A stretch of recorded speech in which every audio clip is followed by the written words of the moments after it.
Alright, what's going on everybody, and welcome back to the series where we are trying to beat the game as a soldier of Godrick. This is the third part in the series, so if you haven't seen the other ones, please make sure to go and check out the other ones. But first, we got a crossbow in this last episode, so we are going to upgrade it. And we are going to defeat a knight's cavalry with this crossbow. We had a comment in the first one saying that we should get the crossbow because some soldier of Godrick's use a crossbow. So we went and collected it from a merchant. And we're just going to demolish this knight's cavalry. I thought that we could maybe use this on Draconic tree sentinel. And then when I started hitting a knight's cavalry that was like right next to the merchant, I decided that that was not going to work with the amount of arrows that I had. And I didn't want to have to farm or figure out how to craft the bolts. So I was like, you know what, I'll just go kill another knight's cavalry. And this took a long time, so I'm going to speed it up for you.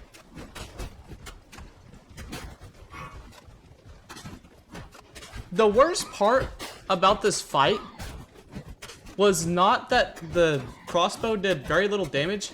It was that sometimes you would just miss your shots, and that was so annoying.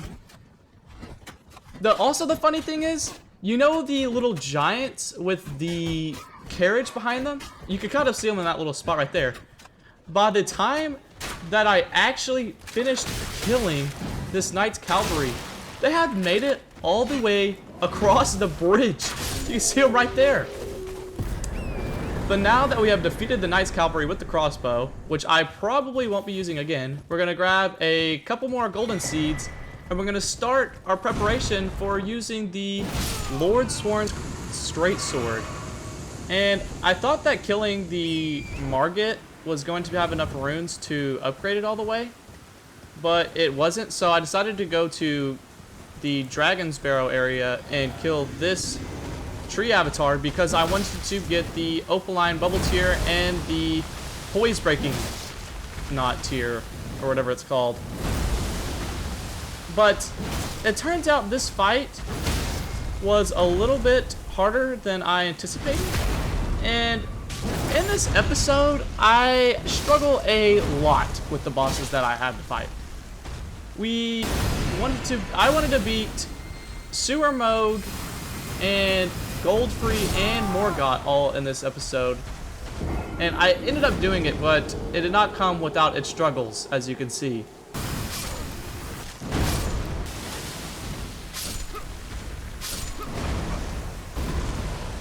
But then I finally decided to get good and start using my charge attacks correctly and actually beat this easy boss, because the Puget avatars or any of the avatars, they're not hard. They have an easy move set, they jump up in the air, they just kind of stall out the game, and all you have to do is break their posture, hit a couple critical hits, and you can kill them.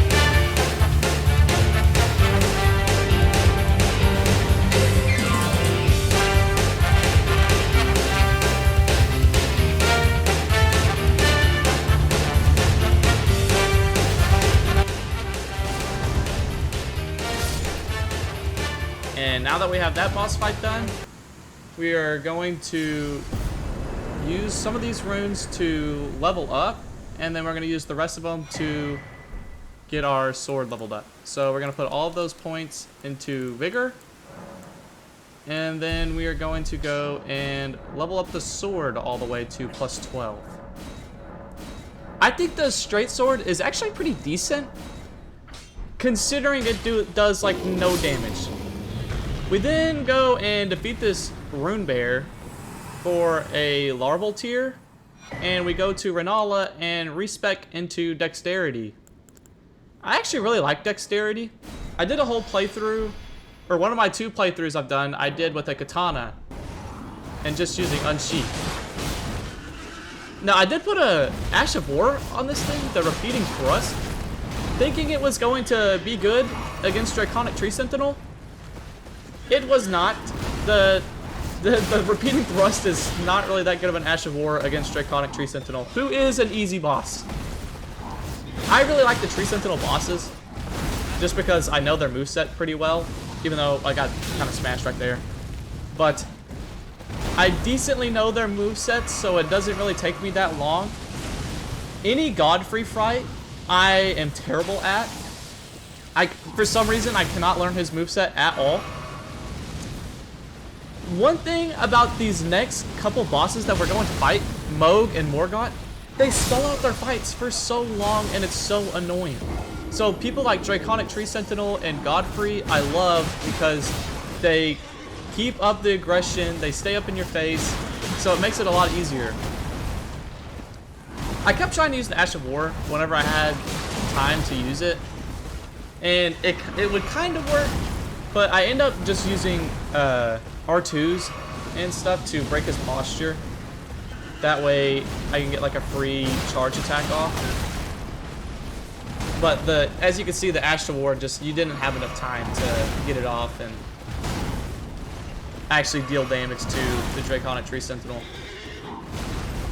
Also have a really bad habit of healing in the face of like bosses. Like, I think I have a second and I just heal right in front of their face and then I just get blasted and waste a blast.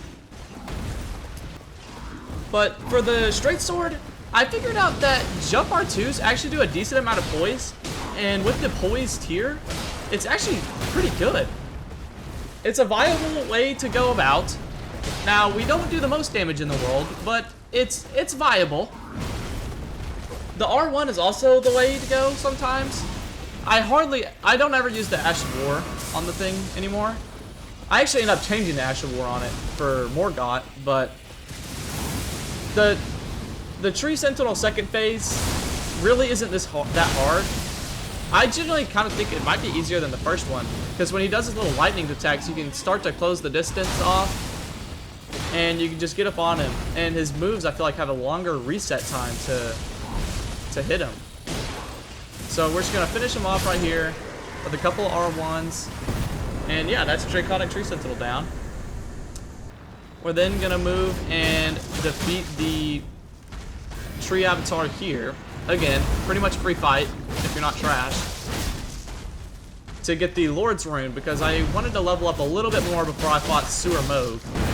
And I genuinely don't think I leveled up enough to beat Sewer Moog, because Sewer Moog is so daggum annoying. So we finally get the avatar killed and get the Lord's Rune. And then we are going to level up our dexterity a little bit more before we move down into the sewers.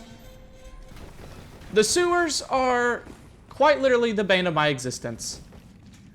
You pull levers, you open doors, you run away from omens, you have to jump down in the most niche spot possible. You then have to climb ladders while scared for your life. Run past the worst hostile mob in the game. Why do they do blood loss? And then take a lift down to Sewer Moog. Don't get me started on the sewers ever again. But Moog is annoying. Moog wants to run away and do his little blood rain little attack and just attack you when he feels like it. I hate bosses that are like that. He is genuinely the most annoying boss in the game, and I hate him with all my might. And that is not just because I spent daggum 2 hours killing him over and over again. You can see it for yourself. Look at how many times I died.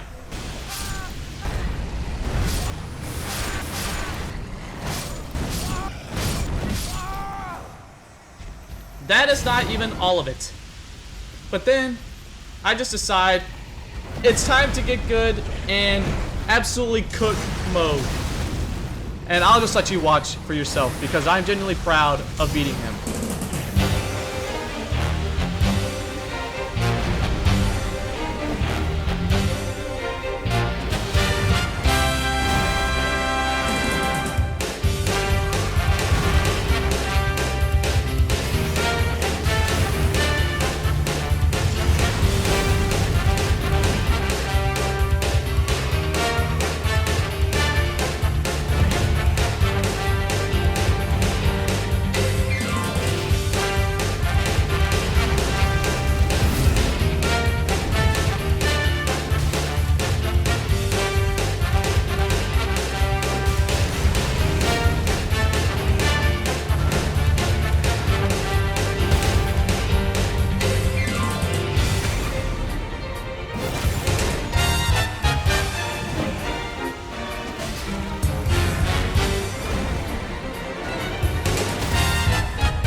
hit this boss, and we do our final R2, and we finally beat Moog.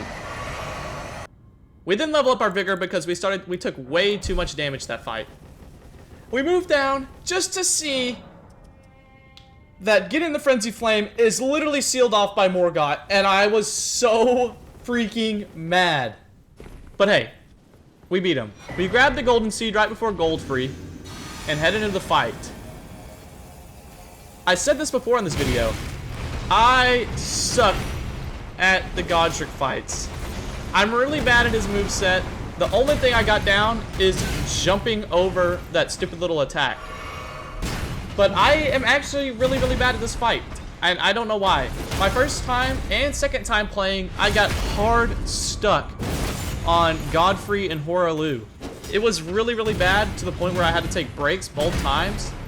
But now I think I'm starting to get it, so I don't think that's going to be a problem this playthrough, hopefully. But after how much I struggled on Moog, it might be a problem. But it's mostly just when he does his little swingy attacks. For some reason, I have a really hard time figuring out when to dodge. Another issue that I had fighting Godfrey was that I was constantly running out of stamina. I think it's probably because I was panic rolling and not actually rolling correctly. But I was constantly running out of stamina. Like right here, the only reason I got hit there was because I had no stamina. But yeah, I do kind of die a lot to Godfrey, and especially when he's 1 HP. That happened twice in a row there. But again, just not dodging correctly, dying, not dodging correctly, dying. Really annoying. But I eventually went away from the jump R2s and started going for just like R1s every now and again. And that started working out so much better than the jump R2s. But right here, I almost throw the fight and get too greedy here. But it ends up working out, and we end up taking out Godfrey here. But I can't believe I started going for an attack for a second there, and then I just got absolutely mollywopped. Oh man, that's another thing. The range of the short sword, I'm not exactly used to, so doing jump attacks, I missed a lot. But I do love how quick the R1 is. That is actually so great. But we got the 4 talisman pouch, and we put on the Erdtree's favor, so we have more HP, stamina, and equipment load. We then grabbed the Blood Blade for Morgot because I was not fixing to have another Moog on our hands. But I genuinely think we died to Morgot more times than we died to Moog.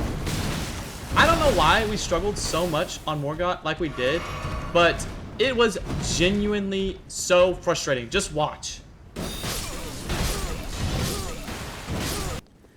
I was starting to lose courage after about 15 or 18 deaths there to Morgot doing this. And I saw a couple of comments saying to try and parry with the Soldier of Godrick. So for a little bit there, I kind of tried to. Mostly I just kind of tried to hack and slash, but you can see how that helped.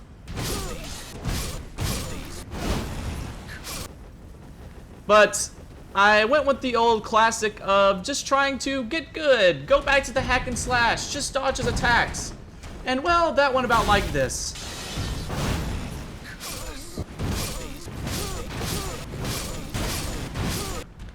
We died a lot to Morgot.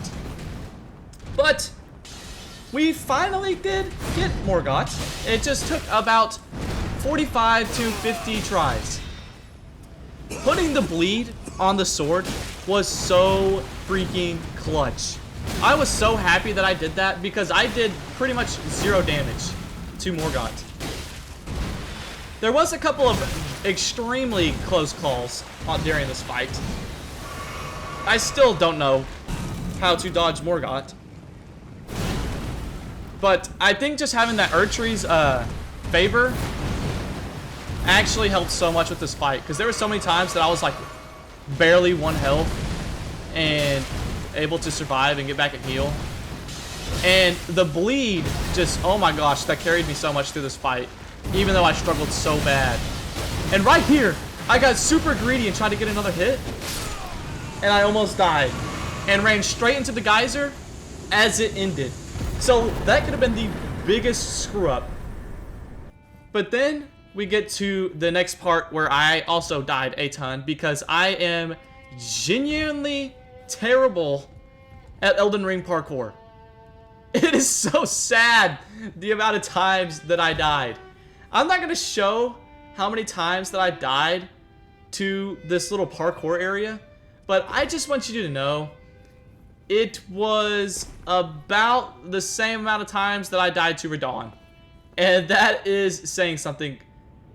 But we ended up getting down there and getting the Frenzied Flame. But thank you guys so much for watching this video. Please make sure and subscribe and like, and I'll catch you guys in the next one. Peace.